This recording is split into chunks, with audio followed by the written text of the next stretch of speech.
Começando então a aula de TIP, 29 de julho. Agora o salto em que a gente vai sair da sinalização, descrição de mídia e passa a cuidar propriamente da mídia. Esse é um salto delicado porque a gente começa a ter alguns entraves e principalmente entender que a internet como hoje ela é concebida, até no vídeo agora que eu fiz justamente sobre HTTP, que a gente está muito acostumado a essa estrutura de cliente e servidor. O cliente está na sua residência, está no seu escritório, o conteúdo do servidor ele está hospedado em algum lugar público, e à medida que a internet foi crescendo, ela começou a se adaptar para atender bem esse formato de cliente-servidor. E toda vez que a gente tem que fugir desse formato, como por exemplo telefonia IP, a gente começa a perceber alguns entraves. E isso faz com que a gente tenha que entender bem como funciona a internet para saber qual vai ser o impacto disso em telefonia IP, especialmente de mídia. Porque ao falar disso tudo, aqui no caso de telefonia IP, nós estamos falando que ela tem algumas etapas. Então a primeira coisa a gente está falando de sinalização, ou seja, duas coisas importantes, que o usuário se mostre presente.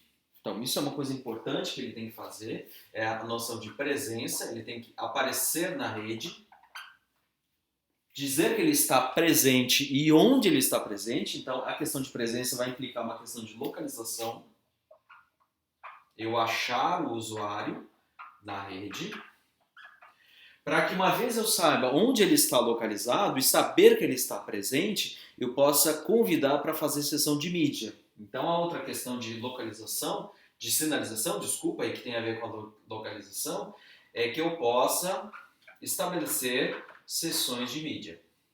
Então esse é o papel da sinalização. Saber onde as pessoas estão para que elas possam entrar em contato umas com as outras e estabelecer essas sessões.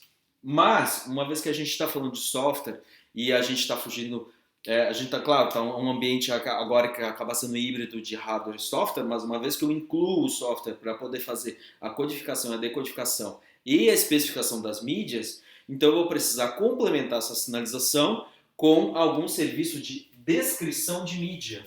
E quando eu falo descrição, claro, eu estou dizendo que é qual a negociação, ou seja, quais são as mídias e como eu faço a codificação e a decodificação para que depois eu consiga de fato negociar elas, apresentar elas ao outro usuário de forma que ele possa ou não querer isso. Então a descrição se refere a eu poder escolher quais mídias eu quero. Então quando eu falo telefone IP, e saindo um pouco da telefonia analógica e digital, se eu estiver falando de telefonia digital, é natural que eu entenda que a gente quer trocar áudio entre duas ou mais pessoas. Quando eu estou falando de telefonia digital, eu estou ainda falando de áudio especificamente. Na verdade, ainda eu estou falando que eu quero transportar voz humana, ou seja, aquela faixa de frequências ainda tem que atender bem a isso. Tanto é que se eu operar com frequências mais altas, tocar uma música, alguma coisa, a gente vai perceber claramente essas restrições, uma vez que os serviços foram projetados para transportar especialmente voz humana. Já no caso de telefonia IP, eu estou dizendo que eu posso negociar áudio, eu posso negociar vários tipos de áudio, posso negociar mais de um áudio, posso falar também vídeo, eu posso fazer também a transmissão de dados binários em geral, como por exemplo digitar nas teclas de um telefone. Ou seja, eu tenho mais de uma mídia como possibilidade, mais de uma forma de codificar e decodificar, e eu preciso saber se a outra parte ou se as outras partes envolvidas na sessão de mídia aceitam esses codecs, ou elas aceitam apenas codificar, apenas decodificar. Por uma questão de propriedade intelectual, direito, etc., às vezes alguns codecs, como por exemplo o MP3, qualquer um tem o direito de decodificar, mas não tem o direito de codificar. É preciso ter uma licença para isso. Assim como o G729 e vários outros codecs que são de uso comercial, não são de uso totalmente aberto. Perfeito? Então, essa descrição de mídia. Claro, aqui eu estou falando de SIP e aqui eu estou falando, no nosso caso, do SDP, que eles têm que ser usados de uma forma combinada. Eu sempre vou usar eles juntos, certo? Então, ao falar de sinalização, então eu posso já dizer sinalização e descrição de mídia. Só que até o presente momento eu estou apenas fazendo o convite e o aceite, não estou falando da mídia propriamente. Aqui entra já num segundo estágio, que é eu poder fazer esse tipo de coisa. Como a gente tem um problema em termos de rede, não apenas eu simplesmente dizer para onde eu vou mandar e ter a certeza, que é uma certeza, uma coisa que a gente não pode ter num serviço de melhor esforço, como o protocolo IP, é que a gente tem, antes de mais nada, não só saber quais são as mídias, mas por onde as mídias irão passar. E aí sim a gente começa a fazer esse tipo de tomada de decisão. Hoje eu quero só fazer o salto, então, da sinalização para a escolha de caminho e transporte de mídia, e aí nas próximas aulas a gente desenvolver esse raciocínio. Mas, uma vez que eu estou falando que a nossa rede ela é IP, mais especificamente, muita coisa é em versão 4 e alguma coisa em versão 6, significa que o versão 4 eu tenho um problema muito sério, chamado NAT, que era para resolver problemas de clientes acessarem servidores. Ou seja, se eu tenho uma nuvem, um roteador, normalmente uso doméstico, pequenas empresas, etc., ele vai aqui operar, ele tende a fazer esse tipo de acesso à internet. Vou colocar aqui a internet como saída mesmo. Então aqui está o usuário usando o seu serviço. Vou desenhar aqui um computador, um AP, muito feio, por sinal, e ele está conversando ali com o roteador também, um AP, mais feio ainda, coitado. Mas o NAT, naturalmente, ou seja, a tradução de endereços, ela tende a operar nesse sentido. Quando a gente fala sigilo interno, a gente normalmente usa a expressão redirecionamento de porta, não tão dinâmica quanto o NAT. Mas o NAT, essa tradução de endereços, eu até vou colocar o seguinte, prefiro usar uma expressão ainda mais ampla. Eu vou falar de PNAT, que é uma expressão que se usa bastante no mundo Cisco, porque eu tenho um Address Translation, ou seja, a troca de endereço, seja de rede, network, ou seja de porta. Então, às vezes eu tenho NAT, às vezes eu tenho PAT, né, que é às vezes a tradução de porta, ou às vezes eu tenho PNAT. Eu tenho os dois, a troca dos dois casos, inclusive que é um NAT mais agressivo, que acaba inclusive sendo o mais usual quando a gente tem aqui nas nossas residências, que a gente faz a troca dupla. Mas isso acaba acontecendo e faz com que os nossos endereços externos, então esse meu endereço aqui, na verdade ele vai sair com um endereço linha, ele vai sair com um endereço modificado e a gente precisa saber, antes de mais nada, o que está acontecendo. Porque se a gente quer fazer a transmissão da mídia, eu quero que uma pessoa que está em outro lugar completamente distinto faça com que a mídia entre e vá direto de usuário para usuário.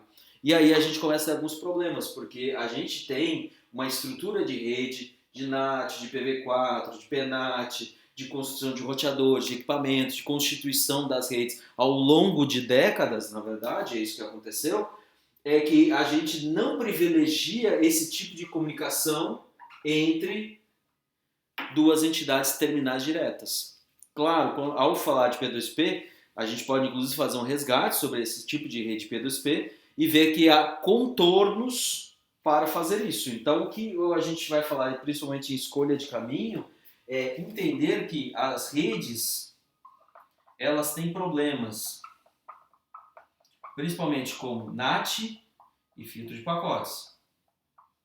Então, isso são dispositivos em rede intermediários aos pontos terminais, aos nossos agentes. Então, se eu tiver aqui o João e Maria, ou no meu caso eu tinha o Etorresini e o Ederson, que eles querem conversar, para que eles possam transmitir as mídias diretamente entre eles, que é algo bastante natural quando a gente fala de telefonia IP, eu tenho que entender que normalmente as redes ainda estão muito IPv4, um pouco de uma adesão ainda lenta de IPv6, embora muito tenha avançado, o Brasil inclusive tem avançado bastante em comparação com a escala global, mas ainda é um volume baixo, se não me engano estava operando de 8 a 10%, Posso estar falando bobagem, mas se não me engano isso é global, e o Brasil até avançou mais, se não me engano é 20 ou 30%.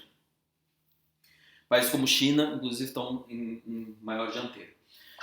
E aí, esses cenários acabam não sendo favoráveis quando a gente quer fazer a transmissão. Porque o que acontece, volto a falar, uma coisa é fazer a sinalização. A sinalização passa por servidores. Então, quem faz essa operação são os servidores. São entidades com IPs válidos, IPs públicos, de fácil acesso. Quando eu falo IP público, é aquela faixa de endereços globais, né? O site global. Já a mídia, ela não vai passar pelos servidores.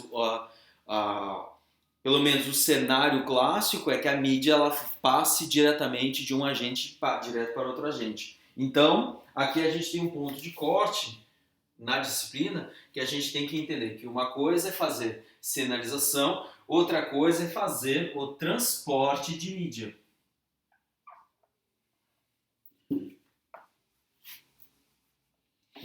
Pode ser.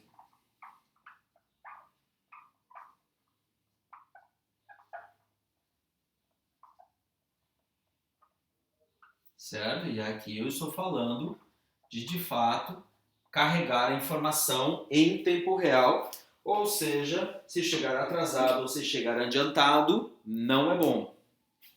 E aí sim eu preciso desses dois. E aí começam a aparecer outros protocolos do cenário. Aqui eu tenho uma trinca, o STUM, o Turn e o ICE.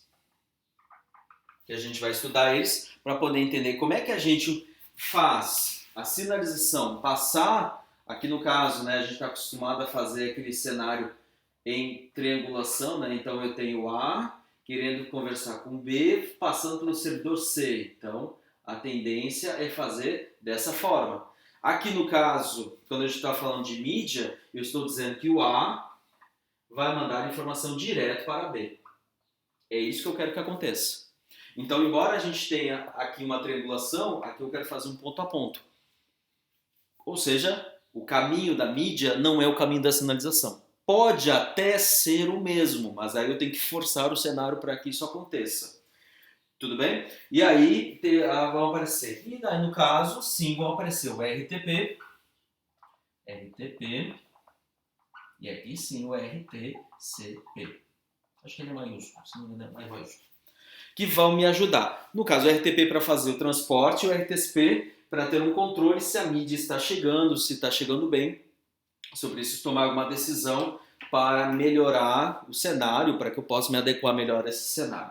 Perfeito? Então, o que a gente vai fazer agora é essa transposição. A gente vai sair desse mundo apenas de sinalização e vai começar a caminhar para entender como a mídia sai de um lugar e vai para outro lugar. Então, entender que nós temos agravantes aqui na nossa situação.